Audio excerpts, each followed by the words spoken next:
我是黑鬼，自杀的，耶！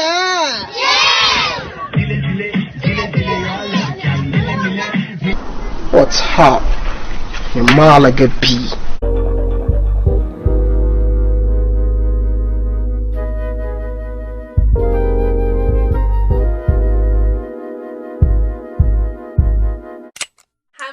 Dream related girl from around the way, where we have culture, conversation, and community. And in today's video, I'm going to be talking about the racism and xenophobia that is happening in China towards African people.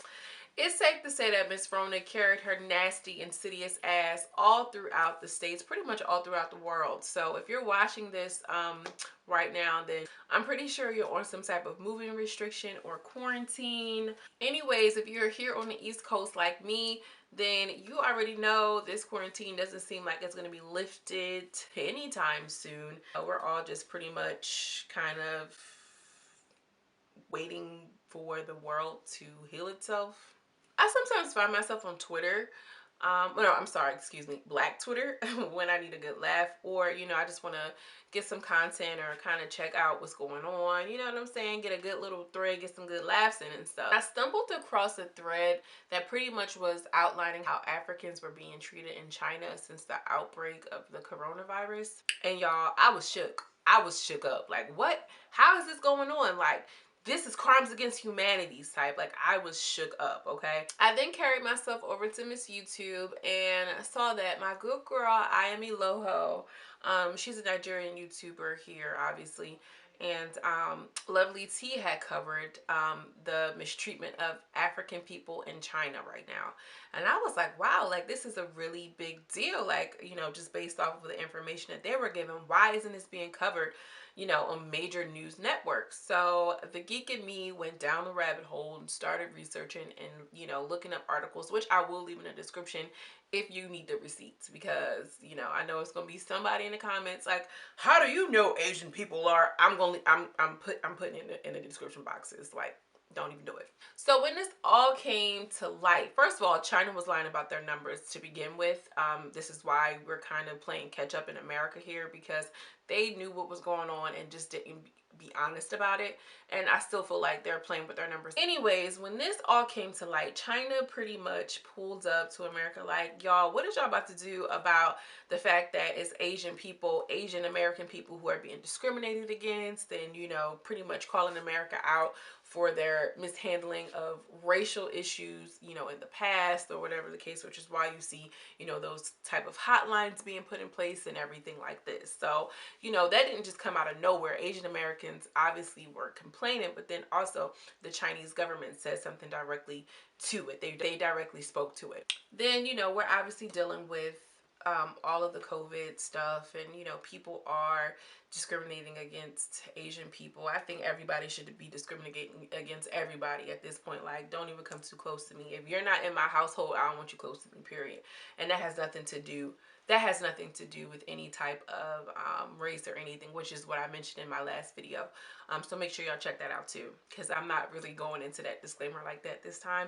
And I hope that I don't offend anybody, because I want you to know I'm speaking out of love and I'm speaking to who needs to hear this, period. So pretty much Chinese cases started declining. Everybody, like Italy, had like 1,000 deaths a day. We were at like 1,500 deaths a day. China reported they only had 3, okay? So out of nowhere, there was like a resurgence of cases, which they were calling imported cases. Those cases were interpreted as imported by foreigners, okay, or AKA like the black people who were living in a town called Guangzhou. So Guangzhou is like the equivalent to like Chinatown, but African town, or Chocolate City is what they were referring it to, you know, like Little Africa. So they started seeing those cases populate, you know, and they attributed to the people in Guangzhou, pretty much targeting the black people, the African people who were there in China. But they failed to mention that a lot of the cases, a lot of the imported cases that came in were from Chinese people who were actually allowed to return home, because you have to understand that China is handling COVID-19 way better than a lot of other places, okay? Like, they have like You know, they can go to their banks and stuff like that. Sis, like, we can't. Our stuff is still shut down. China is doing okay, okay? So they had a dip. When the dip came, it was like, oh, come home. You know, I think it was a wave of Koreans who actually went back to China and stuff like that. And they came and brought it back, okay? But because it was imported cases, naturally people are going to think, oh, it's the African people. So that kind of set the stage for some clownery to happen. And apparently, like, people who were living in, black people who were living in Wuhan were saying that, you know, that they felt discrimination every day, you know what I mean? When they would get on the subway, you know, people would look at them or cover their nose or kind of look through them, like look past them. So, like, black people were already experiencing discrimination, although Africa and China had already had these type of official ties with one another. There was still discrimination there. Now, coupled in with the pandemic, I can just imagine the type of foolery that's going on there. There are African people who are misplaced in China right now, who don't have access to healthcare, who aren't allowed to go to the banks, who aren't allowed to go to the restaurants. I think McDonald's had to recently do a public apology for a post being made in China somewhere, like, oh, well, unfortunately at this time we can't serve black people. Like, real live Jim Crow era, beginning of Holocaust Germany type tease is what's going on over there. They have people who were actually just being evicted from their rental properties with nowhere to go because surprise y'all, they can't just go rent a hotel room, okay? Because they're not even allowing them into establishments. They can't leave their house without being medically cleared. And what's happening is there was a first wave of people who were being forced to do COVID testing, even if they weren't displaying symptoms. You have to understand how dangerous and how that's a really, like, slippery slope to pretty much infringing upon people's free will, people's, you know, life. Like, there was people that were even tested multiple times, you know what I mean? Imagine being tested multiple times. And the corona test apparently is not cute, sis. Like, they're shoving something up, touching your, like, brain tissue or something. It's ridiculous. And I'm imagining, painful. Of course, the Chinese government is denying it. They are pretty much referring back to the fact that China has never had institutionalized racism, which is true. And they're pretty much spinning it onto the American politicians, pretty much saying, like, during the time of pandemic, I think it's immoral for you to try to pit Africans against the Chinese or whatever the case may be. They pretty much say, y'all need to focus on clearing up y'all little coronavirus, because sis, we ain't got no issues over here. Like, dang, they bold, okay? All of its media, all of its publications. So I don't think it's fair to say, oh, well, China never had institutionalized racism, but you also allow a comic into your newspaper that pretty much fosters racism and xenophobia. I also watched a few, like, Chinese officials speak about the fact that, you know, we are heavily invested into Africa, which is true. You know, the Chinese have a huge footprint in the African continent as a whole. We understand that. But I think that there's a difference between the official relationship that they have with getting a couple of coins and taking advantage of, you know, countries who are just gaining their independence and are struggling economically, who want the Chinese to come in and help them develop and get a coin and get a check, versus the one-to-one personal level. So yeah, you never had separate but equal, but it's understood. And while you still understand and your people understand, you're not doing anything to enforce. You're not outright coming out and saying, hey, Asian American, or hey, Chinese people, we can't be discriminating out here like this. This is not cute. This is not what we stand for. Make a statement. Simple. Where y'all at though? And then also, now that I'm thinking about it, where are all of the Chinese people who, like your Chinese influencers, your Asian influencers, not even Chinese, Asian influencers? Where y'all at though? Like Rihanna said, pull up. Like, where are y'all at? I haven't heard any Asian American influencers speak up yet. And I might be wrong. If I'm wrong, leave them down in the comment section. And I apologize if I'm wrong, but I haven't heard a peep from Karuchi Train, okay? I mean, what? Who else? Janae Aikos? I'm tripping. But y'all get the point. Y'all get the point that I'm trying to make. Where are the people, you know, the K-pop dancers? Where are the Asian influencers who love to profit off of hip-hop culture and black people and this, that, and the third? But when we're being discriminated against, they quiet as a mouse. Even like, I'm getting off on a tangent. I want to stay like straight up, but listen, I haven't made a YouTube video in a while because I've been bumming it, and then like I have a lot to say. But like I've had several conversations with people, black people, bliggity black people, and I'm like, yeah, well, you know, what's going on with the Asians, this and the third. And they're like, oh well, Ling Ling ain't never do nothing to me, girl. Ling Ling will take your money and throw your food at you like you a piece of trash. Are you really about to, you know? But there are people who look like you, who resemble you, who are come from the same cloth, and they're being mistreated somewhere else, and you want to take up for somebody who really don't even care about you and don't even value your money. Sis, like, black people, y'all really need to take off your capes. Take them off, because nobody is putting on capes for us. Your favorite influencers, your favorite Asian people, Lucy Liu or whoever else, like whoever you have in your mind, they haven't spoken up yet. But you speaking up for somebody who do your nails? Oh no, because Jenny the only one that can touch my eyebrows. Like, really? There are some black estheticians who will get you all the way together.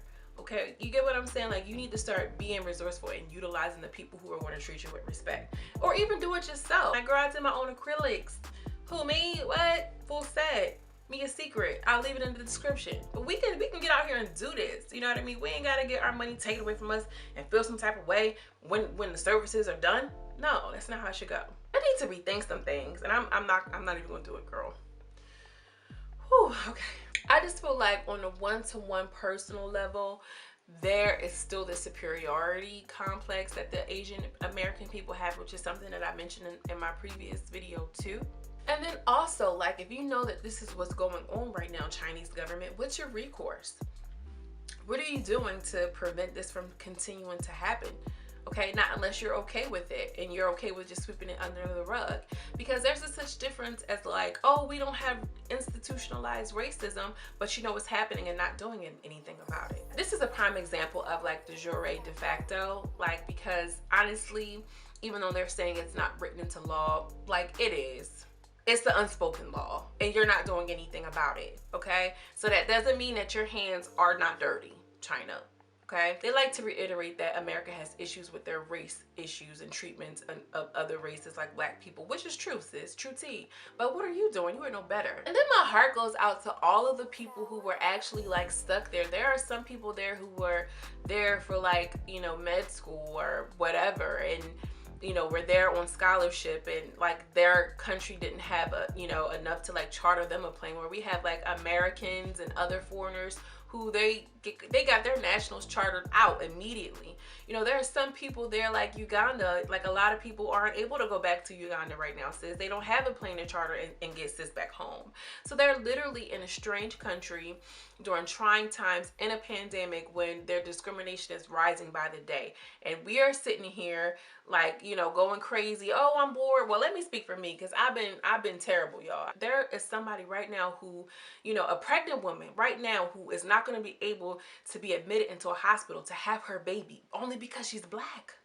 Only because she's black, y'all. So I want you to understand and think for a second, you know, and I don't even mean for this to go this way, but in true nature, this is who I am, y'all. I just want y'all to really reflect and think about how grateful you should be if you are in a safe environment. And although it's a little messy, like nobody wants to be stuck in the house, you know, just be grateful. And more importantly, I hate to mention something without a solution.